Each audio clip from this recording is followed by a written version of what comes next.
Hi అండి, అందరికీ నమస్తే. Welcome to mini time cooking. ఏం లేదండి, ఈరోజు నేను ఒక దోశ ఎలా చేయాలనో ఆ వీడియో చేశాను. మీరు స్కిప్ చేయకుండా మొత్తం చూడండి, నేను ఎక్స్ప్లెయిన్ చేస్తుంటా.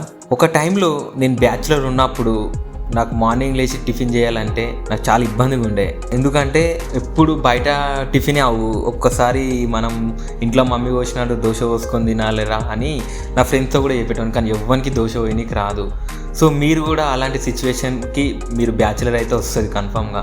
మనం ఇంట్లో మన మమ్మీ దోశ పోసినట్టు పోసుకొని తినాలంటే మనకేమో రాదు. ప్లస్ మన బ్యాచులర్లో మన తోడు ఉన్న వాళ్ళకి కూడా ఎవరికి రాదు దోశ ఎట్లా పోయాలనో. సో ఆ ఇబ్బంది కూడా నేను కూడా ఫేస్ చేసిన. ఆల్మోస్ట్ మీరు కూడా ఫేస్ చేసి ఉండొచ్చు అట్లా. సో ఈరోజు నేను ఏ విధంగా దోశ పొయ్యాలనో, మనం ఒకవేళ బ్యాచులర్ అయినా సరే మన రూమ్లో దోశ పోసుకొని తినాలనో నేను చూపిస్తాను. మీరు చూడండి, ఇట్లా దోశ పోసుకొని మనం తినాలని నేను ఇట్లా చూపిస్తాను ఈ వీడియోని.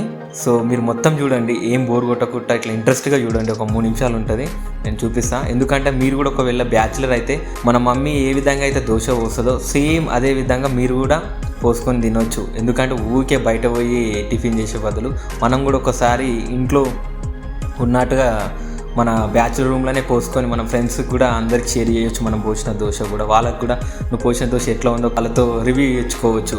సో ఈ వీడియో నేను అందుకనే చేసిన, కొంచెం చూడండి. దోశ వేయాలంటే ఫస్ట్ ఒకరోజు ముందే నానబెట్టాలి. మినపప్పు వేసి 6 గంటల సేపు నానబెట్టాలి. 6 గంటలు అయిన తర్వాత మనం ఏదైతే నానబెట్టినామో దాన్ని మిక్సీ వేయాలి. మిక్సీ పట్టిన తర్వాత దోశల పిండిగా మారిపోతుంది. సో ఈ దోశల పిండిని దోశ పెంక పెట్టుకొని ఇట్లా మంచిగా పోయాలి. దోశ మంచిగా వచ్చేటట్టుగా పోయాలి. మంచిగా నూనె అద్దుకొని మంచిగా పోయాలి. అప్పుడు మనకు మంచిగా దోశ అవుతుంది.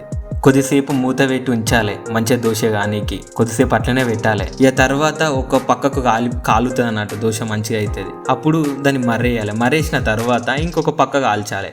అప్పుడు జరసేపు కాగానే దోశ మంచిగా వస్తుంది. మీరు కూడా బ్యాచులర్ అయితే దోశ తినాలనిపిస్తే మన ఇంటికాడ లేక మన మమ్మీ వచ్చినట్టు సో ఈ విధంగా చేసుకోండి. దోశ ఈజీగానే ఉంటుంది. మీరు దోశ తినాలనిపిస్తే ఇట్లా కష్టపడితే ఒకరోజు మీరు మంచి దోశ తింటారు.